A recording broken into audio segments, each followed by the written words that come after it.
ቪላን ይገጥማል ምናልባት በብሬንፎርድ እና በፍጻሜው ጨዋታ መሃል ባሎቹ ቀን ከተጠቀሙ አይመጣማ ኦሬዲ ፊክስቸር እኮ ልክ ወደፊት የሚገፋው ወደ ኋላ አይመጣማ የበርንሌይንም ባለፈው የገፉት በስፔሻል ጥያቄ ነው በርንሌይ የነበረው ማለት ነው ምክንያቱም አሁን የኤፍኤ ካፕ ጨዋታ ስላላቸው ነው የተገፋላቸው ወደፊት እንጂ ወደ ኋላ ነው የሚመጣው ብዙ ጊዜ ፊክስቸር ማለት እሱንም ማንቸስተር ሲቲ ጥያቄ ሲያቀርብ ከሳውዛምፕተን ጋር የኤፍኤ ካፕ ጨዋታ እንጂ ከበርንሌይ ጋር እኮ ማንቸስተር ሲቲ ወይ ነገ ወይ ከነገ ወዲያ ነበር እኮ የሚጫወት ልክ ነው ነገ ሳውዛምፕተን ስላለበት ነው ወደፊት እንዲመጣላቸው ጥያቄ ያቀረቡት ማለት ፊክስቸር መደራረቡ ማለት ነገ ሳውዛምፕተን ይገጥማሉ 1 ሰዓት ከሩብ ላይ ማለት አርሰናል 1 ሰዓት ተኩል ላይ ነው ከኒውካስል ጋር የሚጫወተው እና ይሄ ፊክስቸር አንድ ነገር ሊያሳይ እንደሚችል አስባለሁ በነገው ጨዋታ አርሰናል ከኒውካስል ጋር አርሰናል በብዙ ምክንያቶች ማነሳሻ የሆኑ ጉዳዮች ተፈጥረውለታል ስነልቦናውን ቡስት የሚያደርጉ ማለት ነው አንደኛው እንዳልኩት በኔጌቲቭ በኩል ቢሆንም ወይም ደግሞ በሽንፈት ቢሆንም በተከታታይ 2 ጨዋታዎች መሸነፋቸው በበርማውዝ 2-1 በሲቲ 2-1 ሶስተኛ ጨዋታ ላለመሸነፍ አንድ ይሄ ቡስት ያደርግለታል ሁለተኛ ማንቸስተር ሲቲ ላይ የተጫወቱት ጨዋታ ኢዝ አሜዚንግ ጨዋታ እንደዚህ አይነት ጨዋታ ነገ አርቴታ የመድገም ዕድል እንዳላቸው ረዳለው ምክንያቱም ነገ ከተንሸራተቱ ዋንጫውን ለማንቸስተር ሲቲ አጨብጭበው የሚሰጡበት ሌላኛው መንገድ ሊሆን ስለሚችል ጥንቃቄ የተሞላበት ጨዋታ ስለሚያደርጉ ይሄም የስነልቦና ቡስት ያደርግላቸዋል ብዬ አስባለሁ አርሰናል ጁሪያን ቲምበርና ቡካዮ ሳካ መመለሳቸው ሌላው ቡስት ያደርጋል አርሰናል ኤምሬትስ ላይ መጫወቱና በደጋፊ ፊት መጫወቱ ሌላ ጥንካሬ ይሰጣል በነገው ጨዋታ እኔ አርሰናል አይኑ እያየ ማለት ነው የነገውን ጨዋታ ነጥብ ይጥላል የሚል እምነት የለኝም አይኑ እያየ በእነዚህ ምክንያቶች ማለት ነው አለበለዚያ ከጁ እንደገና ሌላ አፈትልኮ የሚወጣበትን መንገድ ለሲቲ እያመቻቸለት ይመጣል ማለት ነው ከረጅም ቀናቶች በኋላ የፕሪሚየር ሊጉን ቦታ 207 207 ወይስ 209 207 ቢቢሲ 209 ነው የሚለው እሺ ያው ነው ተቀራራቢ ናቸው የሆነ ቀን ነው አንዳንድ ቀን ያው ሲደምሩ እንትን ሊሉ ይችላሉ ዞሮ ለረጅም ቀናቶች ያክል የመሪነት ቦታ ላይ ተቀምጦ የነበረው አርሰናል ቦታውን አሳልፏል ተመልሶ አንደኝነትን የሚረከብበት ቦታ ነው ከዚህ አንፃር do you think ሶፊ እነዚህ ምክንያቶች ይያሉ በዛ ላይ ጆሊንተን በጣም ከባድ ተጫዋች ነው የለም በቅጣት ምክንያት ጎርደን በጉዳት ምክንያት የለም ሊቭራሜንቶ የለም ፋቢያን ሸር የለም ብሩኖ ጊማሬስ ትክክለኛው ፊት አይደለም ረጅም ጊዜ ጉዳት ቆይቶ የመጣ ተጫዋች ገና ወደ ብቃቱ ለመምጣት 2-3 ጨዋታ ይፈልጋል ባለፈው ተቀያሪ ወንበር ላይ የነበረ ተጫዋች ከዚህ አንፃር ስናየው ነገ አርሰናል የተሻለ አድቫንቴጅ እንዳለው ድምዳሜ ላይ መድረስ ይቻላል ማለት ነው ያውም በሰፊ የጎል ዩኒት የማሸነፍ አድቫንቴጅ አለ ሁለቱም ቡድኖች ከማሸነፍ ብቻ እኮ አይደለም እኮ ጎልም ፍለጋ ነው የሚሄዱት የጎል መጠንን መጨመር ላይ ነው አርሰናል እንደ ማንቸስተር ሲቲ ከተጫወተ ኒውካስል ላይ ምን ያህል ጎል ሊያስቆጥር ይችላል ነው ጥያቄው በጣም ከባድ ጨዋታን ይጫወተው ባይዘው ከማንቸስተር ሲቲ ጋር ያርሰናል አጫወት በጣም ከባድ እንደው ማንቸስተር ሲቲ ኢቲአር ላይ ሆነ እንጂ ያ ጨዋታ ኢቭን ኤምሬትስ ላይ ሆኖ ቢሆን ዋጋ ሊከፍል ይችላል ነበር ጋርዲዮላ ኢቲአር ላይ መሆኑ ግን ጠቀመው አድቫንቴጅስ እንዲሆን አደረገው ብዬ አስባለሁና የነገው ጨዋታ እንደ ተመልካች ጥሩ ፉክክር የምናይበት ጨዋታ ነው እንደ ውጤት ግን በእነዚህ ምክንያቶች የመጨረሻ ድምዳሜ አርሰናል የተሻለ ጎል አስቆጥሮ ነገ 3 ነጥብ ኤምሬትስ ላይ እንደሚወስድ ነው እኔ ድምዳሜ የማያሳየው አንድ አስተያየት ሰጪ 122 ፖስት ቦንድ ተደርጓል ይላል አይደረግም 24 ነው የሚያልቀው 24 ያልቃል አይደረግም እሱ ያየው እኮ ፖስት ቦንድ የሚለውን አይቶት ነው እዛ ፊክስቸሩ ላይ አይደረግም 122 ማ የፓላስኮ ፖስት ቦንድ አለው የፓላስ 122 ነው ፖስት ቦንድ የሚለው የተቀመጠው ነገር ምንድነው አንደኛ ይሄ ጨዋታ የተገፋ ጨዋታ ነው በፊት ነበር ሊደረግ የነበረው የተገፋ ጨዋታ ነው ከሜ 24 በኋላ ደግሞ ዋንጫው ሜ 24 ነው የሚያልቀው ይፈልግ ብታገላብጠው ምን በተለው በቃ አይቻልም አትችለው ነገር ነው ፊክስቸሩ ሲቲ ጫና ውስጥ ይከተዋል ግን እንደ የመጨረሻው ምናልባት ነገ ኤፍኤ ካፕ ከወጣ በተወሰነ መንገድ እሱም የተወሰነ ረፍት ነው የሚሰጠው እንጂ የፓላስና የአስቶን ቪላ ጨዋታ በአንድ ቀን ልዩነት ነው የሚያደርገው በአንድ ቀን ልዩነት በሁለት ቀን ልዩነት ነው የሚያደርገው 22 እና 24 አሁን የተቀመጠው ይሄ ነው የፈለገ ብትገፋው ደግሞ ከፊት ለፊት ደግሞ ልግፋ ካልክ ደግሞ የበርማውስ ጨዋታ ደግሞ ከ72 ሰዓት በታች ይቻላል እንደ ጨዋታ ማድረግ እሱ እኮ ነው ሶፊ በጣም የሚገርም ነገር ከ72 ሰዓት በታች የሚገርመኝ እንደዚህ አይነት እንዴ ተገፋበታ ምን ያርግ አሁን እኮ እዚህ ጋር እኮ ተመልከት ወደዛም ብትገፋው ሁለት አድቫንቴጅ እኮ ነው ይል ሲቲ ፓላስን ይገጥምና ከአስቶን ቪላ ጋር ይጫወታል። ሲቲ የገጠመው ፓላስ ደግሞ ሳያርፍ ነው አርሰናልን የሚገጥመው ኤግዛክትሊ እሁድ አዩ አድቫንቴጁ ምን ያህል ሊሰጥ እንደሚችል ነው እንግዲህ እንዳልከው ግርምሽ ሆነ ጋርዲዮላ ይሄንን ፊክስቸር ተወተው ዋንጫ ካነሱ ይታመርኩ ነው ሚራክል ነው ከዚህ ከአሰልጣኝነትም ያለፈ ነው ይሄ ብቃት በቃ ማለት እጅግ በጣም ሊደነቁበት አንዴ ካምባኩ በራሱ ትልቅ ስኬት ነው ይሄኛው ፊክስቸር ማለፍ ደግሞ በራሱ ሌላ ትልቅ ታምር ምክንያቱም ነጋውን ከሳውዛምፕተን ጋር ይጫወታል እሱን አሸነፈ ማለት ለፍጻሜ ነው የፍጻሜው ጨዋታ ኤፍኤ ካፕ ደግሞ ሜይ 16 ነው ሜይ 16 ግዴታ ነው በቃ ቅዳሜ ቀን ማለት ነው ትክክል ግርምዬ ሜይ 17 ደግሞ ከበርማውዝ ጋር ፊክስቸር ወጥቷል የወጣው ፊክስቸር ደግሞ ከበርማውዝ ጋር ሜይ 17 ነው ስለዚህ ሳትወድ በግድ የበርማውዝን ትገፋለህ ሜይ 16 የዋንጫ ጨዋታ ስለሚኖረው ነገ ካለፈ ኤፍኤ ካፕ ማለት ትክክል አግሩ ሶ የበርማውዝን እንኳን ልግፋለት ብትል እስከ ማክሰኞ ነው መግፋት የምትችለው አትችልም አሸጋሪ ነው አለበለዛ ያርቦ 72 ታይሞላን ብለ ወደ ሐሙስ ብታመጣውና ይሄኛውን ማክሰኞ አረጋለሁ ብትል ይሄኛውም 72 ሰዓት ሊሆንብህ ነው ሊጋጭ ነው እርስ በርሱ ዴፊኒትሊ ግርምዬ ስለዚህ እንግዲህ ወሳኝ ፍልሚያ ነው የሚሆነው በነገራችን ላይ ከዚህ ጋር ተያይዞ እንግዲህ አርሰናል ከባለፉት 6 ጨዋታ 4 ሽንፈት አስተናግዷል ከዛ በፊት በነበሩት 52 ጨዋታዎች የተሸነፈው 3 ጨዋታ ብቻ ነበር በ52 ጨዋታ ከተሸነፈው በላይ በ6 ጨዋታ የተሸነፈው ቁጥር ይበልጣል በ6 ጨዋታ 4 ተሸንፏል በ52 ጨዋታ 3 ጨዋታ ነው አርሰናል የተሸነፈው በዚህ ሂደት ውስጥ ከዛ ውጭ ሌላ መከራከሪያ ሆኖ እየመጣ ያለው የአርሰናል ተጫዋቾች እረፍት ያስፈልጋቸዋል አርቴታ በሳምንቱ አጋማሽ መልቀቃቸው ተጫዋቾችን እረፍት ያስፈልጋቸዋል ወይ ቡድኑን ይበልጥ ማጠናከር አልነበረባቸውም የሚሉ ሐሳቦች እየተሰጡ ይገኛሉና ይሄም ጉዳይ ሌላው መከራከሪያ ሆኖ እየወጣ ያለ ጉዳይ ነው መሰጠት አለበት መሰጠት የለበትም እንግዲህ ጥቅሙን የምናየው ከዚህ ጨዋታ በኋላ አንዳንዶች ሪፍሬሽ ማድረጋቸው በጣም ይጠቅማቸዋል ተጨንቀው ረጅም ጨዋታዎችን አድርገው ነው የመጡት ተጫዋቾች እረፍት መስጠታቸው ተገቢ ነው ያሉ ሌሎች ደግሞ አሁንም ቡድኑ የመዋቅር ችግር እንዳለበት እየተመለከትንበት ባለበት ሰዓት የእረፍት መስጠት የለበትም የሚሉ አሉ እንግዲህ ከነገው ጨዋታ ጀምሮ የምንረዳው ይሆናል የ31 ዓመቱ የማንቸስተር ሲቲ የአማካይ መስመር ተጫዋች ፖርቹጋላዊ በርናርዶ ሲልቫ በአመቱ መጨረሻ ሲቲ እንደሚለቅ ይፋ ማድረጉ ይታወሳል ከጥቂት ቀናቶች በፊት በርካታ የሲቲ ደጋፊዎችን የሲቲ ተጫዋቾችን ራሳቸው ፔፕ ጋርዲዮላን ጨምሮ መነጋገሪያ የነበረ ጉዳይ ነበር የበርናርዶ ሲልቫ መልቀቅ በነገራችን ላይ በርናርዶ ሲልቫ ገና 31 ዓመቱ ነው ግርምዬ እንደው ይለቃል ሲባል በነፃ 35 36 ዓመቱ ነው የሚመስለው ግን 31 ዓመቱ ነው በርናርዶ ሲልቫ ኢቭን እንደዛው ነው እኮ ብቃቱ እኮ ነው የሚገርመው ደግሞ በ461 ጨዋታዎች መሰለፍ ካለበት በ452 ተጫውቷል ግርምዬ ምንም በቃ ጉዳት የማያስተናግድ ተጫዋች ማለት ነው ጉዳት የማያስተናግድ ተጫዋች ነው የተጫዋች 6 ፕሪሚየር ሊግ 1 ቻምፒዮንስ ሊግ 1 የክለቦች ዓለም ዋንጫ 19 አጠቃላይ ዋንጫዎችን ከማንቸስተር ሲቲ ጋር ማሳካት የቻለ ባለ ትልቅ ፕሮፋይል ተጫዋች ነው በርናርዶ ሲልቫ አሰልጣኝ ፔፕ ጋርዲዮላ ከጥቂት ቀናት በፊት በርናርዶ ሲልቫ ከሲቲ ጋር ስለመለያየቱ ይፋ ሲያደርግ አንድ ሐሳብ ተናግሮ ነበር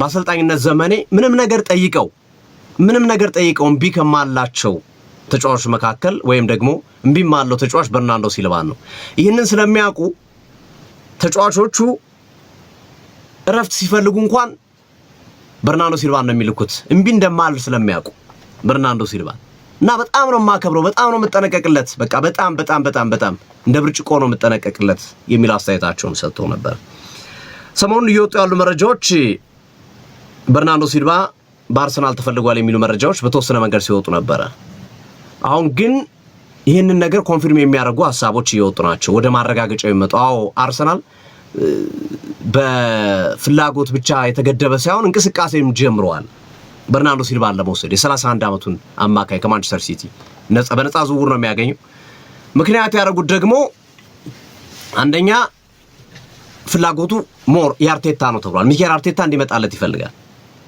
የሲሪየል ዊነር ነው በቃ የተረጋገጠለት አሸናፊ ተጫዋች ነው በርናርዶ ሲልቫ ይሄን ልምዱን በቀጣዮቹ ዓመታት ለአርሰናል ዋንጫ እንዲያስገኝ ዘንድሮ አርሰናል አላሳካም በቀጣዮቹ ዓመታቶች በሚኖረው ቆይታ ዋንጫ እንዲያመጣላቸው ወይም ደግሞ የዋንጫ ጥማታቸውን በማርካት ረገድ እንዲህ አይነት ኤክስፒሪየንስ ዲዮን ተጫዋች ያስፈልጋል ተብሎ ይታመናል ሁለተኛ ተጫዋቹ ፐርፎርማንሱ አልወረደም 31 ዓመቱ ይሁን እንጂ በሲቲ 9 ዓመታት ያገልግል እንጂ ዘንድሮ ያሳየው ያለው አቋም ድንቅ ነው እንደ ዘንድሮን አቋም ግማሽ እንኳን ቢያሳይ አዋጭ ነው በነፃ ዝውውር ካመጣው አርሰናል ሌላው በነፃ ዝውውር ነው የምትወስደው ተጫዋቹ ገንዘብ አትከፍልበት ደሞዙን ብቻ ነው የምትከፍለው እነዚህ መሰረት አድርገው አርቴታና ቤርታ ፈልገውታል በርናርዶ ሲልቫ።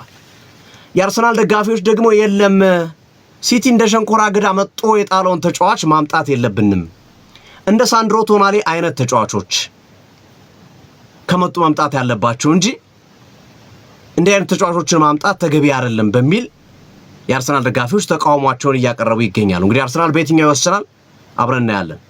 ሁለተኛው በርናርዶ ሲልቫ ወደ ሲቲ ሲመጣል ወይ? አርሰናል ቀጥተኛ ለሲቲ ባለፉት ዓመታት ውስጥ ዋንጫ ተፎካካሪ ሆኖ የመጣ ክለብ ነው። የሲቲን ደጋፊዎች በእጅጉ እንደሚወዳቸው ደጋግሞ ይናገራል። እኔ ከሰጧቸው በላይ የሲቲ ደጋፊዎች ለኔ የሰጡኝ ነገር ብዙ ነው ብሎ የሚያምን ተጫዋች ነው። ስለዚህ ወደ አርሰናል መጥቶ ተፎካካሪ ይሆናሉ፣ ምንም ጥያቄ የለውም። በርናርዶ ሲልቫ አርሰናል ከገባ የአርሰናልና የሲቲ ተፎካካሪነት በሚቀጥሉት ዓመታት ይቀጥላል፣ ምንም ጥያቄ የለውም ካላቸው የተጫዋቾች ጥራት አንፃር። በቶፕ 4 ምን በለው፣ በሻምፒዮንስ ሊግም፣ በፕሪሚየር ሊግም፣ በኤፍኤ ካፕም ምን በለው ፉክራቸው ይቀጥላል። ስለዚህ ያንን ያደርጋል ወይ በርናርዶ ሲልቫ የሚለው ጥያቄ በትልቁ መነጋገሪያ ሆኗል። ያንን ሊያደርግ የሚችልበት ሂደት የለም በሚል ሐሳብ ማለት ነው። በነገራችን ላይ በርናርዶ ሲልቫ ከበርካታ ክለቦች ጥያቄ ቀርቦለታል። አንደኛው ባርሴሎና ነው፣ ሌላኛው ቤኔፊካ ነው የሀገሩ ክለብ። ከሳውዲ አረቢያ ክለቦችም በርካታ ጥያቄዎች ቀርበውለታል። ተጫዋቹ ግን ከሞላ ጎደል መቆየት የሚፈልገው በአውሮፓ ነው መቆየት የሚፈልገው። ስለዚህ ከሄደ ምናልባት ባርሴሎና፣ ካላብዛም በእንግሊዝ ሊቆይ ይችላል። ቼልሲም የዚህ ተጫዋች ፈላጊ ሆኖ እየተመለከትነው እንገኛለን። አርሰናልም ይፈልገዋል። አሁን በርናርዶ ሲልቫ ምናልባት ሲቲዎችን ላለማስቀየም 9 ዓመት የቆየበትን ላለማስቀየም ባርሴሎና የፋይናንስ ህጉን አሟልቶ ይመጣ ከሆነ ሊወስዱ ይችላል። ግን ባርሴሎና ራሱ ችግር ውስጥ ነው ያለው። አንደኛ አጥቂ ይፈልጋል፣ የሌቫንዶስኪ ምትክ። ባርሴሎናውን በትልቁ አንገብጋቢ ሆኖ እየሰራ ያለው የመስመር አጥቂና 9 ቁጥር አጥቂ ነው። ማርኮስ ራሽፎርድን አንፈልግም ብለዋል ባርሴሎናዎች። ደሞዝ እኮ ነው፣ ደሞዝ ከፍተኛ ነው። ስለዚህ ክለቦች ባይዘው ራሽፎርድን የሚገፉት በደሞዝ ምክንያት። ራፋኤል ሊያውን የማምጣት እንቅስቃሴ እንዳለ ይታያል በባርሴሎና በኩል። ከዛ 9 ቁጥር ላይ ቪክቶር ኦሲሜንን ባርሴሎናዎች ለማምጣት እየተንቀሳቀሱ ነው። እሱም ከፍተኛ ገንዘብ የሚያስወጣ ዝውውር ነው። እነዚህን ሁለት ዝውውሮች አድርገው ከፍተኛ ደሞዝ ተከፋይ የሆነውን በርናርዶ ሲልቫን በነፃ ዝውውርም ቢሆን ማምጣት አስቸጋሪ ነው። በዛ ላይ ቦታው ላይ በቂ ተጫዋቾች አሏቸው፣ እነ ዣቪ እነ ፔድሪ እና የመሳሰሉ ተጫዋቾች ቦታቸው ላይ አለ። ስለዚህ እነዚህን መሰረት በማድረግ በርናርዶ ሲልቫ ምናልባት በእንግሊዝ ሊቆይ ይችላል። ምናልባት ሌሎች አማራጮችም ሊመጡለት ይችላሉ እናያለን። ስለዚህ እሱን መሰረት አድርገን የበርናርዶ ሲልቫ ጉዳይ አነጋጋሪ ሆኗል። የአርሰናል ደጋፊዎች ግን በትልቁ እየተቃወሙ ግን የትኛው ነው ተገቢ ትላለህ? በርናርዶ ሲልቫ ማምጣቱ አርሰናል ይጠቅማል እና አርቴታ እና ቤርታ እንደሚያስቡት ወይስ የአርሰናል ደጋፊዎች እንደሚሉት አርሰናል የሚያስፈልገው እንደ ሳንድሮ ቶናሊ አይነት ተጫዋች እና መሰል ወደፊት ከፍተኛ ደረጃ ሊደርስ የሚችል አሁንም በፕሪሚየር ሊጉ ወይም በትልልቁ ሊጎች ላይ ራሱን ያሳየ ተጫዋች ነው የሚሉት? የትኛው ሐሳብ ይገዛል?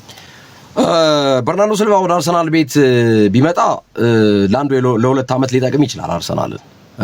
ግን በአሳማኝ ሁኔታ ለረጅም ዓመታት ይህንን ተጫዋች ይገለገልበታል ብዬ አላስብም። እነዚህን ተጫዋቾች አምጥቶ ተጠቅሟል። ግን ሳይኮሎጂካሊ ስነ ልቦናም ልክ ነው ብዬ አላምንም። ከማንቸስተር ሲቲ በጡረታ የሚሰናበቱ ተጫዋቾችን እየሰበሰብክ ማምጣት ወይም ደግሞ ሲቲ አልፈልጋችሁም ብሎ ያውን በነፃ ዝውውር እኮ ነው። በገንዘብ እኮ ኢትስ ኦኬ ቢሆን የሆነ የምትረዳው ነገር አለ። ፍሪ ኤጀንት አድርጎ አንድን ተጫዋች ማስወጣት ኦኬ፣ ኮንትራቱን ጨርሷል፣ አልፈልገውም፣ ተጠቅሜበታለሁ ረጅም ዓመት። ስለዚህ እንደ ሸንኮራ አገዳ መጥቼ ጥዬ እንደዛ የተባለን ተጫዋች አምጥተህ ደግሞ እንደገና በዚህ ቡድን ውስጥ ማስገባት ለሌሎችም ክብር አለመስጠት ነው ብዬ አስባለሁ። ለነ ዴክላን ራይስ እና ለመሳሰሉት የአርሰናል ተጫዋቾችና ከበርናርዶ ሲልቫ ይልቅ ሌላ ተጫዋች ላይ አርሰናል ትኩረት ቢያደርግ የተሻለ ነው። እንደዚህ አይነት ነገር ባይገባም ጥሩ ነው። ምንም የሚጠቀመው ነገር የለም። ሜቢ 1 ዓመት ወይ 2 ዓመት እንኳ ሊያግዘው ይችላል በርናርዶ ሲልቫ።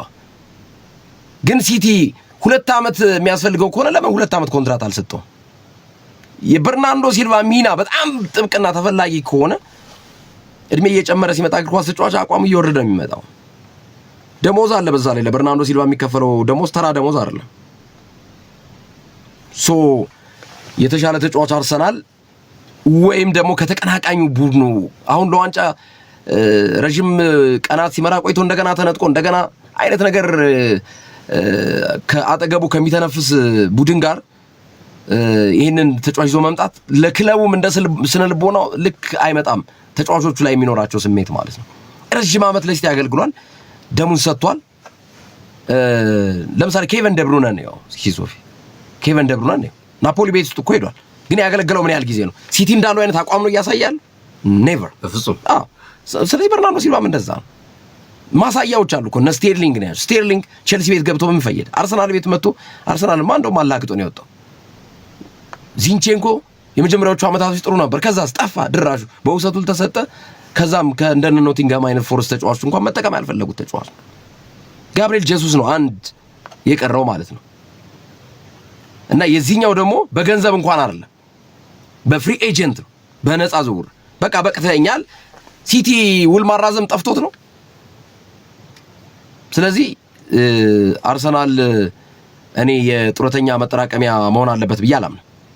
እና በርናርዶ ሲልቫ ላይ ያላቸውን አመለካከት ይመስለኛል አርቴታ ስለሚያውቃቸው ነው ተጫዋቾችን እና ትራውማ ያለበትም ይመስለኛል አርቴታ በሲቲ ተጫዋቾች ላይ ወይም በማንቸስተር ሲቲ እግር ኳስ ክለብ። ምክንያቱም አጠገብ እየመጣ የሚያስጨንቅ አይነት ክለብ ሲሆን ትራውማ ይዛል። የዛን ክለብ ተጫዋቾችንም ጡረታም ወጣ በክራንችም መጣ ላስፈርም ማለቱ የማይቀርበት ሂደት ያጋጠመው ትራውማ ነው ብዬ ነው የማስበው በአርቴታ በኩል። እንደውም ሐሳቡ ኢቭን በርናርዶ ሲልቫ በነፃ ይለቃል ሲባል ሐሳቡም ሊመጣ የሚችለው ብዬ የማስበው ከአርቴታ በኩል እንደሆነ ነው የሚሰማኝ። ከሌሎቹ አርቴታ ነው አገር የሚለው መረጃው አርቴታ ነው። ምንም ጥያቄ ለኖርጋርድ ምትክ ለማድረግ ነው የፈለጉት። ግን ይሄ ልክ ነው ቢያላስ ሌሎች ተጫዋቾች ላይ ትኩረት ማድረጉ የተሻለ ነው። ሌሎች ዝውውሮች ላይ መስራት የተሻለ ነው። አሁን በርናርዶ ሲልቫ እንደ አርሰናል አይነት ቡድን ሳይሆን መግባት እሺ። ኤልካይ ጉንዶጋን ነው ሶፊ ያለበትን ደረጃ ኤልካይ ጉንዶጋን ባርሴሎና ሄደ ተመለሰ ወረደ ከዛው ጋላታሳራይ ድሮ እየተጫያጫውት አይደለም ቤንች ላይ እኮ ነው ያለው። ያ ልክ ነው። ስለዚህ እንደዛ አይነት አፈንታና በልጁም ሌሎች የልጁ መምጣት ሌሎች ተጫዋቾች ላይ ተጽዕኖ ስለሚያመጣ ነው። ኢንፍሉዌንስ አለው። እግር ኳስ ተጫዋች ደግሞ ስሜቱ ስስ ነው፣ በቀላል ነገር ነው። እኛ ይሄን ያንተን እያለን ግዴታ ደሞዝ ሲከፍል ለምሳሌ ከራይስ በላይ ደሞዝ ቢከፍለው ብላ አስበው ለበርናርዶ ሲልቫ በነፃ ነው የመጣው ምናምን ብሎ ከራይስ በላይ ደሞዝ ቢከፍለው ነው ከሁሉም በተሻለ ነው ሊከፈለው የሚችል። ኤግዛክትሊ እነ ዴክላን ራይስ ምን አይነት ስሜት ነው የሚሰማቸው? ከኢዜ በላይ ቢከፈለው ብላ አስብ። ኢዜ ምንድነው ሊሰማው የሚችለው? ከእድሜም አንጻር ከምንም አንጻር ምናምን እና የበርናርዶ ሲልቫ ወደ አርሰናል እንዲመጣ ሐሳቡ እኔ ዜናውን ማይቶ የደጋፊዎችን ነው ግርም የምትጋራ እኔ ደጋፊዎችን ነው ስማሙ። አሁን ትልቁ መነጋገሪያ የሆነው ወደ ቼልሲ ቤት ማን ቢመጣ የቀደመውን ቼልሲን አስፈሪውን የጆዜ ሞሪኖ የካርሎ አንቸሎቲውን ኢቭን ቶማስ ቱኸል ስርም የዋንጫ የተመሰከረለት የዋንጫ ቡድን የነበረውን ቼልሲን ማን ይመልሰዋል የሚለው ነው ትልቁ ጥያቄ። አሁን በቼልሲ ቤት ውስጥ በትልቁ መነጋገሪያ ሆኖ እየቀረበ ያለው በነገራችን ላይ ቼልሲ ክብረ ወሰን ክፍያ ይከፍላል እየተባለ ነው ለሊያም ሮሴነር 24 ሚሊዮን ፓውንድ አካባቢ ለተጫዋቹ ወይም ለአሰልጣኙ መልቀቂያ ውል ማፍረሻ ይከፍላል። ይሄ በዓለም ታሪክ አንድ አሰልጣኝ ሲሰናበት የሚከፈለው ትልቁ ክፍያ ነው። ይህን ያህል ክፍያ የተከፈለው አንድም አሰልጣኝ የለም። 24 ሚሊዮን ፓውንድ በክብረ ወሰን ይቀመጣል። ይሄ ቁጥር በክብረ ወሰን ማለት ነው። አንዳንድ መረጃ ምንጮች ግን የለም 5 ሚሊዮን ዩሮ ነው የሚከፈለው የሚሉ ሐሳቦች ይሰጣሉ። ግን ሁሉ ላይ ያንን ነው የሚያሳየው። ብሬክዳውን ላይ ሲሰራ የተቀመጡ ነገሮች አሉ። ያ 24 ሚሊዮን ፓውንድ ለማግኘት የተቀመጡ ነገሮች አሉ የሚሉ አሉ። 5 ዓመት ተኩል ኦልሞስት ለ6 ዓመት የተጠጋ ውል ነው የሰጡት። የረጅም ጊዜውን መስጠታቸው ነው የማፍረሻ ዋጋውም ከፍ እንዲል ያደረገው። 6 ዓመት ቀጥረኸው የ6 ዓመት ውል ቀጥረኸው በ4 ወር ነው ያሰናበቱት። ያ ነው ጣጣ ያመጣባቸው እና በትልቁ ጥያቄ እያስነሳ ይገኛል። በነገራችን ላይ ሊያም ሮሴነር ሲሰናበቱ ከአንዳንድ ተጫዋቾች ጋር ንግግር ሁሉ አቁመው እንደነበረ ይነገራል። የሚያናግሯቸው ተጫዋቾች ሁሉ አልነበረም። የሚሰማቸው ሲያወሩ ዝም ብሏቸው ነው የሚገቡት። መልበሻ ክፍል ውስጥ እያወሩ ለሌላ ጉዳይ ትኩረታቸውን የሚሰጡ ተጫዋቾች ነበሩ። እንደውም አንድ መረጃ ምን ይላል? ሊያም ሮሴነርን እኮ መልበሻ ክፍል እኮ የቼልሲ ተጫዋቾች ምን እያሉ እንደሚጠሯቸው ታውቃላችሁ ይላል። ዘ ሳብስቲቲዩት ቲቸር ነው የሚሏቸው። ተቀያሪ ወንበር ላይ የሚቀመጡት አስተማሪ እያሉ ነው የሚጠሯቸው በቅጽል ስማቸው። እና በጣም ዲሲሪስ በቃ ማለት ንቀዋቸዋል። ታክቲካሊ አይቀበሏቸውም። እሳቸው የሚያመጡት ሐሳብ እዚህ ግባ የሚባል አይደለም። በበርካታ ተጫዋች ተጽዕኖ ነው የወጡት እና አሁን ካሉም ማክፋርላን በጊዜያዊነት እስከ ዓመቱ መጨረሻ ይመራሉ። የፔፕ ጋርዲዮላን ሲቲን ነጥብ አስጥሎታል 1-1 በተለያዩ በጨዋታ ይታር ላይ ካሉም ማክፋርላን ከሊድስ ጋር እሑድ የሚደረገውን ጨዋታ እርሳቸው ነው የሚመሩት። እስከ ዓመቱ መጨረሻም የሚቀጥሉ ይሆናል። በዓመቱ መጨረሻ ማን ይምጣ? እናንተም አድማጮቻችን የቼልሲ ደጋፊዎችም ካላችሁ ሐሳብ ልትሰጡበት ትችላላችሁ። ከቀረቡት አማራጮች መካከል ከቀደሙት ወይም ከዚህ በፊት በቼልሲ ቤት ከሰሩት ጆዜ ሞሪኒዮ እንደ አማራጭ ቀርበዋል። ፍራንክ ላምፓርድ ኮቨንተሪ ሲቲን ወደ ፕሪሚየር ሊጉ ማሳደግ የቻለ አሰልጣኝ ስለሆነ እጩ ውስጥ ገብቷል። አንቶኒ ኢራዮላ በርማውዝን መልቀቁን ይፋ ስላደረገ እሱም በቅዳቸው ውስጥ አስገብተውታል። ዲያጎ ሲሞኔን ከአትሌቲኮ ማድሪድ፣ ዣቢ አሎንሶ የቀድሞ የባየር ሊቨርኩሰን አሰልጣኝ የባየር ሊቨርኩሰን ኢንቪንሲብል ቡድኑ ነው ሊጉን ሲያነሳ ታሪክ የሰራውን ነገር ግን በማድሪድ ያልተሳካለትን የኮሞን ፋብሪጋስን የክሪስታል ፓላሱን ኦሊቨር ግላስነር እነዚህ ሁሉ አማራጮች አሏቸው ቼልሲዎች።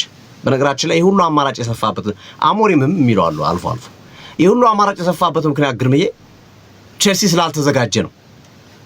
ሊያም ሮሴኒዮርን እስከ ቢያንስ 4 ዓመት 5 ዓመት ሰፊ ቅር ሰጥቶ ለመስራት ሲያመጧቸው ምንድነው ያሉት? ሮሴኒዮር በአርቴታ ሙድ ነው ያመጧቸው። በፕሮጀክት ነው የሰጧቸው። ለአንዳንድ አሰልጣኞች ፕሮጀክት ይሰጣል፣ ለአንዳንድ አሰልጣኞች ደግሞ ዋንጫ አምጣ ተብሎ ነው ቡድን የሚሰጥ። ሮሴኒዮር የተሰጡት ልክ እንደ አርቴታ ፕሮጀክት ነው። ትረስ ዘ ፕሮሰስ እያልክ ትቀጥላለህ። 6 ዓመትም 5 ዓመትም 4 ዓመትም ይሁን ትረስ ዘ ፕሮሰስ እያልክ እንድትቀጥል ነው የሚፈልገው። እመን፣ ጠብቅ። ተጫዋች ተሸነፈ፣ እመን፣ ቆይ፣ አሸነፈ፣ ይሄ ጥሩ እይታ ነው እያልክ እንድቆይ ነው የሚፈልገው። አሁን የሮሴኒዮር ጉዳይ ያው ለምክንያትም አልመቻል ግርምዬ፣ በየሄዱበት መደቆስ ሆነ፣ በየሄዱበት መሸነፍ ሆነ። አንድ እንደው እንትን የሚሰጥ እንኳን ተስፋ የሚሰጥ እንኳን ነገር ማሳየት አልቻሉም ካለው የቡድን ስብስብ አንፃር። አርቴታ እኮ ቡድን ሲረከብ እኮ እነ ሙስጣፊን እነ ሜትላንድ ናይልስን የመሳሰሉ ተጫዋቾችን ይዞ ነው የተረከበው። በጣም የወረዱ ተጫዋቾችን። ቼልሲ እኮ ግብ ጠባቂውና ተከላካዩ ላይ ያለው ችግር ካልሆነ መስተቀር ምንም የተሟላለ ቡድን እኮ ነው። ካይሲዶን ይዘ ኮል ፓልመርን፣ ኢንዞ ፈርናንዴዝን፣ ጆዋ ፔድሮን፣ ፔድሮ ኔቶ፣ ኢሲቫኦ። ስለዚህ ቡድኑ በተወሰነ መንገድ የተገነባ ቡድን ነው የተሰጣቸው። ያ ያመጣው ሂደት ነው እና በቀጣይ ምን ይሁን ማን ይምጣ እና ቼልሲ አልተዘጋጀም። ፕሮጀክት ስለሆነ የሰጣቸው ጊዜ ያገኛለሁ ብሎ አስበው ነበረ። ሊያም ሮሴኒዮርን ለመዘካት የሰራው ስራ የለም ባለፉት 4 ወራቶች። ምክንያቱም ቢያንስ ይሄን ዓመት ይጨርሳሉ ቀጣይ ዓመትም ይኖራሉ ብሎ ስላሰበ አሁን ሌሎች ክለቦች አይተው ከሆነ አሰልጣኝ ቀጥረው የተወሰነ ጊዜ ከሄዱ በኋላ ያውቁታል ያስኬደና ላያስኬደን አማራጭ ይፈልጋሉ ጊዜ ስለሚያገኙ። የቼልሲውን ችግር የሆነበት ጊዜ አላገኘም። በ3 ወር ነው ችግሩ ሁሉ የተባባሰው በ4 ወር። ስለዚህ ስላለ የማን እንደሚሾው አሁን በመንታ መንገድ ላይ ቆማል ብዙዎችን ለመምረጥ። ጆዜ ሞሪኒዮ እንዳያመጣ በሁለተኛው ተመልሰው በቆዩበት የቼልሲ ቆይታ አስደሳች ጊዜ አልነበራቸው። ተናደው ነው የሄዱት፣ ተቆጥተው ነው አኩርፎ ነው የወጡት እና አሁን ላይ ሐሳብ አልቆባቸዋል ከሚባሉ አሰልጣኞች ተርታ ላይ ያሉት። ፍራንክ ላምፓርድን እንዳያመጣ ተሞክሯል ከአንዴም ሁለቴ፣ በጊዜያዊነትም በዋና አሰልጣኝነት አልሰራም። እንደው ተምሮ ይመጣል ካልተባለ አሁን ተምሯል ካልተባለ እና የታችኛው ዲቪዥን አሰልጣኝ ነው። ኮቨንተሪ ሲቲን ስላሳደገ ብለህ እርግጠኛ ሆነ የምታመጣው አይነት አሰልጣኝ አይደለም። አንቶኒ ኢራዮላ እንዳታመጣ እርሳቸው ጥሩ ነው በርማውዝ ሰርተውታል፣ ግን ለዋንጫ መፎካከር የሚችል አቅም ያላቸው ናቸው ወይ? አሁን አንዳንድ አሰልጣኞች ለምሳሌ አርቴታ ላይ የሚነሳው ችግር አይተህ ከሆነ ግርሜ፣ አርቴታ ጎበዝ አሰልጣኝ ነው እስከሆነ ቦታ ድረስ እስከ ዋንጫ ድረስ ማድረስ ይችላል። ዋንጫ የሚበላ አሰልጣኝ ግን አርሰናል ያስፈልገዋል የሚሉ ሀሳቦች አሉ። አንቶኒ ኢራዮላም ጥሩ ቡድን መስራት ይችላሉ፣ ግን ከዛ በዘለለስ ዋንጫ ማንሳት የሚችሉ አሰልጣኝ ናቸው ወይ? የተመሰከረላቸው የዋንጫ ሰው ናቸው ወይ የሚለው ጥያቄ እንዲነሳ ያደርጋል። ዲያጎ ሲሞኔ አትሌቲኮ ማድሪድም ላይለቅልህ ይችላል። እሳቸውም ተመሳሳይ ጥያቄ የሚነሳባቸው ነው። ዋንጫ ደርሶ ሻምፒዮንስ ሊግ 2 ተነጥቀዋል። ኮፓ ዴል ሬይ በቀደም ተነጠቁ። የተዘበራረቀ ታሪክ ያላቸው ናቸው፣ የስኬትም የውድቀትም። ፋብሪጋስ እንዳያመጡ። ፋብሪጋስ በቸልሲ እምነት የለውም። አሁን ላይ ቸልሲ እያሳየው ባለው አቋም እርግጠኛ በሆነው ቡድን ላይ ነው መምጣት የሚፈልገው። በትልቅ ደረጃ ረጅም ዓመታት መስራት ስለሚፈልግ ፋብሪጋስ ከኮሞ ሲለቅ እርግጠኛ ሆኖ ትልቅ ነገር መስራት ወደሚችልበት ክለብ ነው መምጣት የሚፈልገው። ቸልሲ በዛ ሁኔታ ውስጥ ነው ያለው። ፋብሪጋስ ራሱ አሁን ቸልሲን ቢሚላቸውና አሰልጣኞቹን ቢሚሉት አለ። ለምሳሌ ፋብሪጋስ አሁን እምቢ ሊል ይችላል ተብሎ የሚገመት ነው። ሌሎቹ አሰልጣኞች ደግሞ በተቃራኒ እነ ጆዜ ሞሪኖ እነ ፍራንክ ላምፓርድ ደግሞ ቸልሲ ራሱ ላይፈልጋቸው የሚችሉት ናቸው። ምክንያቱም ከዚህ በፊት ባየው ነገር ላይ ኦሊቨር ግላስነር እና የአንዶኒ ራዮላ ይመሳሰላል።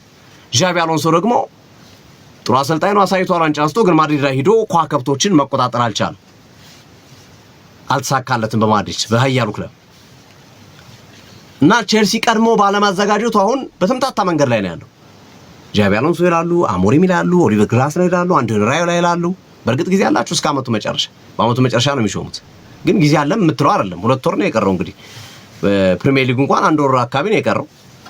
መዘጋጃ ጊዜ መኖር አለባቸው። አሰልጣኙ ከሰኒዮር ጀምሮ ልክ ፕሪሚየር ሊጉ ካለቀ ጀምሮ መሾም አለባቸው። ወደ ስራቸው መምጣት አለባቸው። ዓለም ዋንጫ ማየት አለባቸው። የሚመለምሉትን ተጫዋች መያዝ አለባቸው። ስራቸውን ከግንቦት ጀምሮ ሊጀምሩ ይችላሉ። ከአሁኑም ጀምሮ ሊጀምሩ ይችላሉ። ዋናው ማክፍላረን ይቀጥላሉ። እርሳቸው አዲሱ አሰልጣኝ ምልመላና መሰል ነገሮችን እያማከሩ ሊሄዱ ይችላሉና ትንሽ በቸልሲ ቤት ውስጥ ግራ የመጋባትና ማን ንምረጥ የሚለው ጉዳይ አሳሳቢ ሁኔታ ውስጥ እንደደረሰ የመረጃ ምንጮች እያሳዩ ይገኛሉ። ግርምዬ ሶፊ እንደምታውቀው እንግዲህ ሊያም ሮሴኒዮ በዘንድሮ የውድድር ዓመት 50% አሰልጣኝ ተባሯል። በዘንድሮ የውድድር ዓመት እና ሊያም ሮሴኒዮ 10ኛው ተሰናባች አሰልጣኝ ናቸው። የዘንድሮ የእንግሊዝ ፕሪሚየር ሊግ ላይ 10ኛው አሰልጣኝ ተሰናባች ሆነው ሊያም ሮሴኒዮ ሲቀርቡ ክረምት ላይ ደግሞ ብዙ ክለቦች ኮንትራት የጨረሱ አሰልጣኞች አሉ፣ እንደገና አሰልጣኝ የሚቀያይሩ አሉ። ከነዚህ ክለቦች መካከል ፉላም አንዱ ነው። ማርኮ ሲልቫ ኮንትራታቸው ያልቃል፣ ጁን ላይ ያልቃል የማርኮ ሲልቫ ኮንትራት። ግላስነር ከክሪስታል ፓላስ ጋር የመለያየት ዕድላቸው ሰፊ ነው። አንዶኒ ኢራዮላ ከበርማውዝ ጋር ይለያያሉ። ማንቸስተር ዩናይትድ ገና አለየለትም ቋሚ አሰልጣኙን። ካሪክ እስከ ውድድር ዓመቱ ማብቂያ ብቻ ነው የተሾመው። ገና ዩናይትድ አሰልጣኝ ይፈልጋል ወይ ካሪክን ያስቀጥላል ወይ ሌላ አሰልጣኝ ይፈልጋል። እንግዲህ አድማጮች እየቆጠራችሁ ክረምት ላይ የትኞቹ ክለቦች አሰልጣኝ እንደሚፈልጉ ማለት ነው። ቸልሲን መውሰድ ይቻላል፣ ፉላም፣ በርማውዝ፣ ክሪስታል ፓላስ እነዚህ አሰልጣኝ ከሚቀይሩ መካከል ናቸው። ማንቸስተር ዩናይትድ ወይ ያስቀጥላል ወይ ሌላ አሰልጣኝ ይቀጥራል እስከ ውድድር ዓመቱ ማይክል ካሪክ ስለሚቀጥል ማለት ነው። ኤዲሆ ክረምት ላይ ሊለያዩ ይችላሉ። ሌላኛው አሰልጣኝ ናቸው። ክረምት ላይ ብዙ የአሰልጣኝ ሹምሽር አለ በእንግሊዝ ፕሪሚየር ሊግ ላይ ብዙ ለውጦች አሉ። አድማጮቻችን ፔፕ ጋርዲዮላ በቀጣዩ ዓመት ነው ኮንትራቱ የሚያልቀው። የአሁኑ ዓመት አልፎ በቀጣዩ ዓመት። በነገራችን ላይ ማንቸስተር ሲቲ ቪሴን ኮምፓኒ ላይ አነጣጥሯል። አሁን የጋርዲዮላ ምትክ ብሎ ማለት ነው። የባየር ሙኒክ አሰልጣኝ ቪሴን ኮምፓኒ ቀድሞ ተጫዋቻቸውን ማለት ነው እሱ ላይ ትኩረት አድርገዋል። ስለዚህ እነ ቸልሲ፣ እነ ክሪስታል ፓላስ፣ እነ ማንቸስተር ዩናይትድ፣ በርማውዝ፣ ፉላም የእነዚህ ሁሉ አሰልጣኝ የሚፈልጉ ክለቦች ሌሎችም ያልጠቀስኳቸው ጭምር ማለት ነው። ቸልሲ የግፍ ጽዋው ሞልቶ የፈሰሰው ኢንዞ ማሬስካን ሲያሰናብት። ኢንዞ ማሬስካ በተሰጣቸው አጭር ጊዜ ውስጥ ለክለቡ የሚመጥን ዋንጫ አምጥተዋል። የዓለም ሻምፒዮን አድርገውታል። ቸልሲ የክለቦች የዓለም ዋንጫ አሸናፊ አድርገውታል በአዲሱ ፎርማት አሜሪካ ላይ ያውን ፓሪስ ሰን ጀርመንን ድል በመንሳት ጭምር ማለት ነው። እንዲህ አይነት ታሪክ የሰሩ ሰው ናቸው። በአውሮፓ መድረክ ኮንፈረንስ ሊግ አሳክተዋል። ቸልሲ ዓለም ላይ ብቸኛው ክለብ ነው ሁሉንም በአውሮፓ ምድድር የተካሄዱ ዋንጫዎችንና አጠቃላይ ሁሉንም ዋንጫዎችን በማግኘት ማለት ነው። ስለዚህ እኔ የግፍ ጽዋው ኢንዞ ማሬስካን ሲያሰናብቱ ነው። እሳቸው ላይ ጫና ሲፈጥሩ ነው በኋላ ላይ ኢንዞ ማሬስካ ምሽ በቃ ለቃለሁ ብሎ ከክለቡ እንዲሰናበቱ የተደረገው ማለት ነው። ኢንዞ ማሬስካን አሰናብቶ ግን ሊያም ሮሴኒዮ የሚባል ካሪዝማቲክ ያልሆነ ይሄ አንዳንዴ በአማርኛው ቀትረ ቀላል የምትለው ሰው አለ። አንዳንዴ ዝም ብለህ ስታየው ካሪዝማቲክ ወይም ግርማ ሞገስ የሌለው ማለት ነው። ሊያም ሮዚኒዮ ግርማው የተገፈፈ ሰው ነው። ስታየው ምንም የሚስብ ነገር የለውም እውነት ለመናገር። ምክንያቱም በዚህ ቤት ውስጥ የነበሩ አሰልጣኞች እናውቃቸዋለን። እነ ጆዜ ሞሪኒዮ፣ እነ ካርሎ አንቸሎቲ፣ ኢቭን ኢንዞ ማሬስካ ይሻላሉ። የዚህኛው ግን የሊያም ሮዚኒዮ ግን ምን አስተውሎበት እንደሆነ አላውቅም። ይሄ አሰልጣኝ 6 ዓመት የፈረመው ሰውዬ ነው በ3 ወር ጊዜ ውስጥ የተባረረው ማለት ነው። ቼልሲ በታሪኩ አይቶት የማያውቀውን 5 ተከታታይ ጨዋታ ያለን ክሊንሺት በክሊንሺት ተሸነፈ። 11-0 ተሸንፎ ማለት ነው የእንግሊዝ ፕሪሚየር ሊግ 5ቱን ተከታታይ ጨዋታ 11-0 አንድ ጎል እንኳን ማስቆጠር አልቻለም በክሊንሺት። ያም እየመጣ ይገርፈዋል፣ ያም እየመጣ ይኮረኩመዋል፣ ያም እየመጣ ልኩን ያሳየዋል። የቼልሲ የዘንድሮ ውጤት በጣም ይገርማል። ቼልሲን ማንም እንደዚህ ያልጠበቀው ነበር ሊጉ ሲጀምር አካባቢ ማለት ነው። ታምር እናያለን ብለን ነበር ሁላችንም የጠበቅነው። ግን ታምር ያሳየና 5 ተከታታይ ጨዋታ በመሸነፍ 11-0 በሆነ ውጤት በፕሪሚየር ሊግ ደካማ ክብረ ወሰን ነው ሊያም ሮዚኒዮ ያስመዘገቡት። እንግሊዛዊ አሰልጣኝ ነው ሊያም ሮዚኒዮ።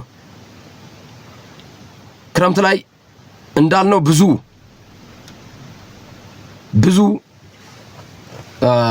ቅያሬዎች አሉ። ስራ ፈት የሆኑ ብዙ አሰልጣኞች አሉ በአሁኑ ሰዓት።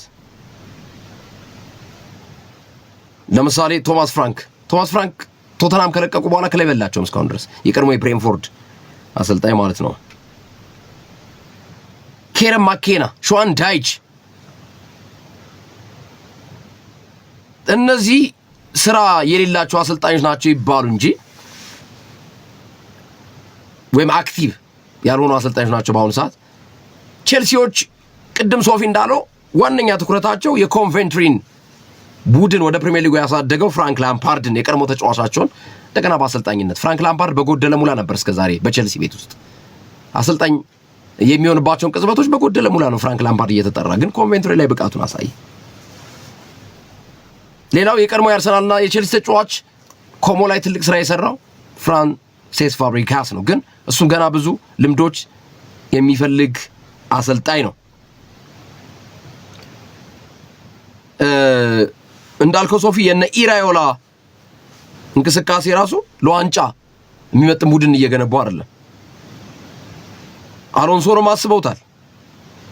ገና ዓለም ዋንጫ ላይ ብዙ ቡድኖች አሉ ባይዘው ብሔራዊ ቡድኖች ከዓለም ዋንጫ በኋላ ከአሰልጣኞቻቸው ጋር ለዓለም ዋንጫው ብቻ ይቀጠሩ አሉ። ከዛ ደግሞ በውጤት ሁኔታ ሊሰናበቱ የሚችሉ አሉ። ለምሳሌ ከዚህ ከዓለም ዋንጫው ጋር የእንግሊዙን ቶማስ ቱከልን ጨምሮ ካርሎ አንቸሎቲ ብራዚሉ፣ የአሜሪካው አሰልጣኝ ማውሪዚዮ ፖቼቲኖ፣ የፈረንሳይ አሰልጣኝ ዲዲየር ዴሾ፣ የጀርመኑ ጁሊያን ኔግልስማን፣ እነዚህ ሁሉ አሉ። ዓለም ዋንጫ ላይ ካለቀ በኋላ ደግሞ ሌሎች አሰልጣኞች ክፍት ነው ወይም ክፍት ስራ መደብ ያላቸው አሰልጣኞችም ሊፈጠሩ እንደሚችሉ ይገመታል። ግን ቼልሲ አሰልጣኝ ከመቀያየር ይልቅ ተጫዋቾቹ ላይ ያለው ስነ ልቦና በጣም ብዙ ብር የወጣባቸው ተጫዋቾች ናቸው።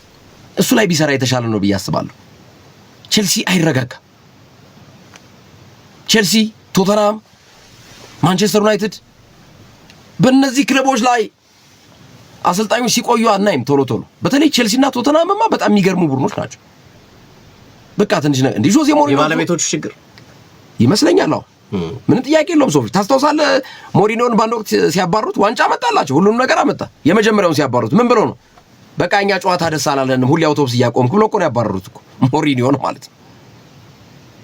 እና ጸብ የለሽ በዳቦ ነው በቃ የቼልሲና የቶተናም አመራሮች። እንዴት አድርጌ ላባራ አሰልጣኝ ነው? በቃ ማባረር ሱሳቸው ነው። ሱስ፣ ከባድ ሱስ። ለካ አሰልጣኝ ማባረርም ሱስ አለው ለካ። ቼልሲና ቶተናም ከፍተኛ የሆነ የአሰልጣኝ ማሰናበት ሱስ ያለባቸው ክለቦች ናቸው። ቀጥሎ ማንቸስተር ዩናይትድ እሱም እንደዛው ነው። አሰልጣኝ ላይ አይቆይም፣ አይረጋጋም። ቅቤ ራሱ ውሻ ሆድ ውስጥ በዚህ ደረጃ በእነሱ አሰልጣኝነት ከሚቆዩት ይልቅ ይረጋጋል እና በጣም የሚገርም ነው የእነዚህ ክለቦች ሁኔታ። ማንቸስተር ዩናይትዶች ወሳኝ ተከላካያቸው ከጉዳት ተመልሶላቸዋል። ማቲያስ ዲሊት ለረጅም ጊዜያቶች የዚህ ተጫዋች ጉዳት ነው ምንነቱም ሳይታወቅ እኮ ነው ግርሜ ሳምንት ይመለሳል ከሁለት ሳምንት በኋላ ይመለሳል እየተባለ ረጅም ጊዜ ቆይቷል። ማቲያስ ዲሊት ወደ ሳራይ ልምምድ ገብቷል።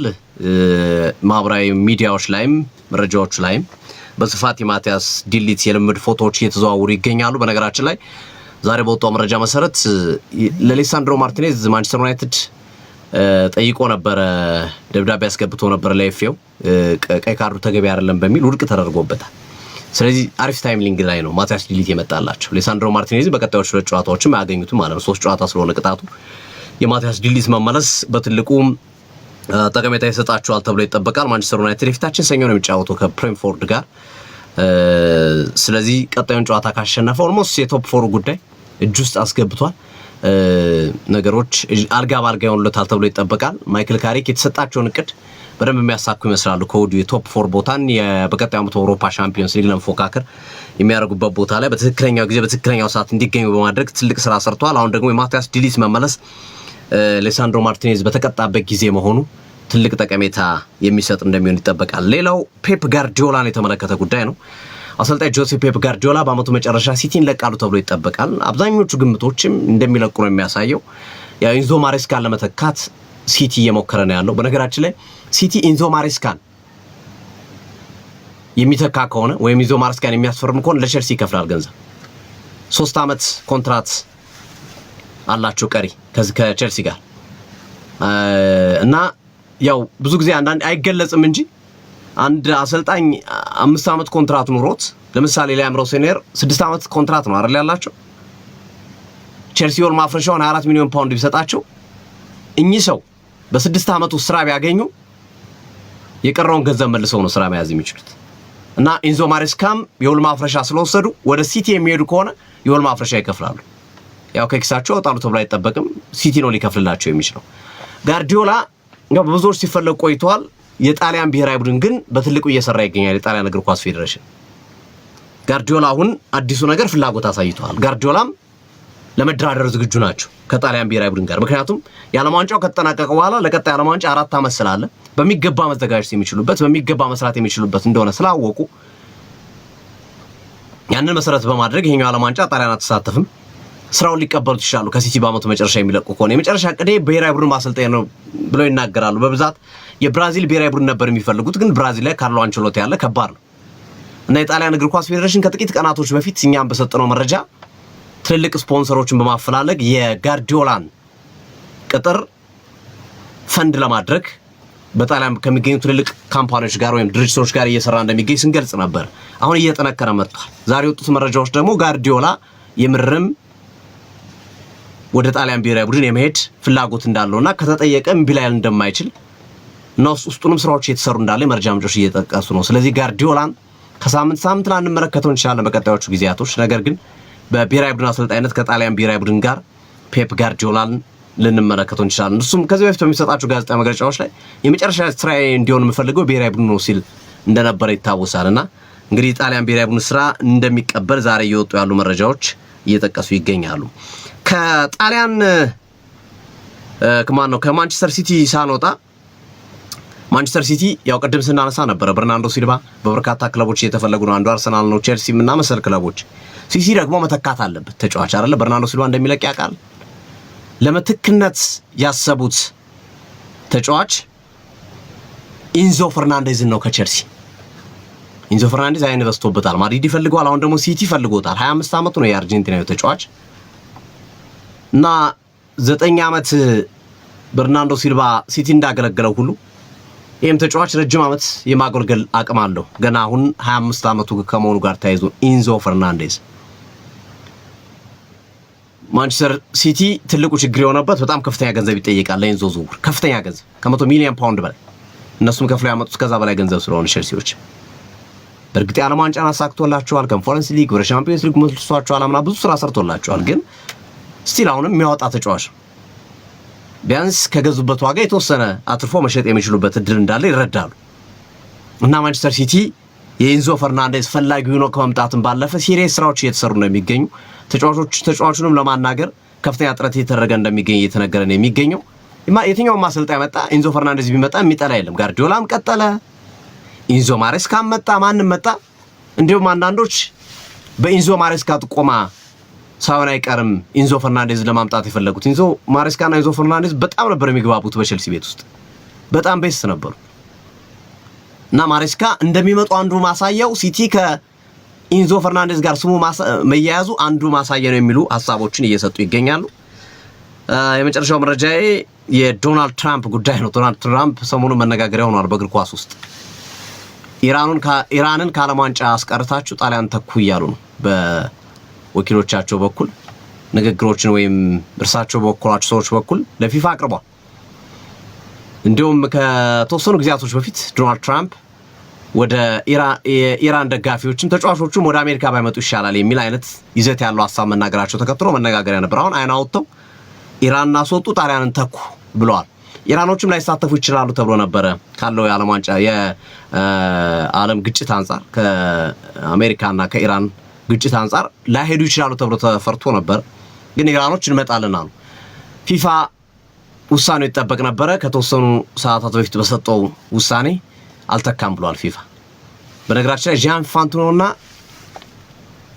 የአሜሪካው ፕሬዝዳንት ዶናልድ ትራምፕ ያላቸው ግንኙነት በጣም በጣም በጣም የተለየ ግንኙነት ነው ያላቸው። የሰላም ዘብ ምናምን ብሎ ሸልሟቸዋል የሆነ ጊዜ ላይ የሌለ ሽልማት ከእግር ኳስ ውስጥ እና ብዙ የሥራ አስፈጻሚ አባላት ከኢንፋንቲኖ ጀርባ ሆነዋል፣ ተቃውሟቸዋል። ልክ አይደለም ወይ እርሳቸውን ከመረጡ ፖለቲከኛ የሆኑ ከእግር ኳስ ውጡልን እያሏቸው ነው ያሉት እና በፊፋ ውስጥም መረጋጋት የለም በዚህ ምክንያት እና ጥያቄው የቀረበው ራሱ ከአሜሪካኖች የመጣው የጂያን ኢንፋንቲኖና የትራምፕ መልካም ግንኙነት ስለሚታወቅ ከዛ በመነጨ ነው በሚል ትችቶች እየበዙ ነውና ኢንፋንቲኖ ላይ ዱላ የዞረ ይመስላል ይሄ ጉዳይ የሚሉ ሀሳቦች እየተነሱ ነው የሚገኙ። ዝሮ ግን ፊፋ የመጨረሻ ውሳኔ ብሎ ኢራን ትቀጥላለች ባለም ዋንጫው ብሏል።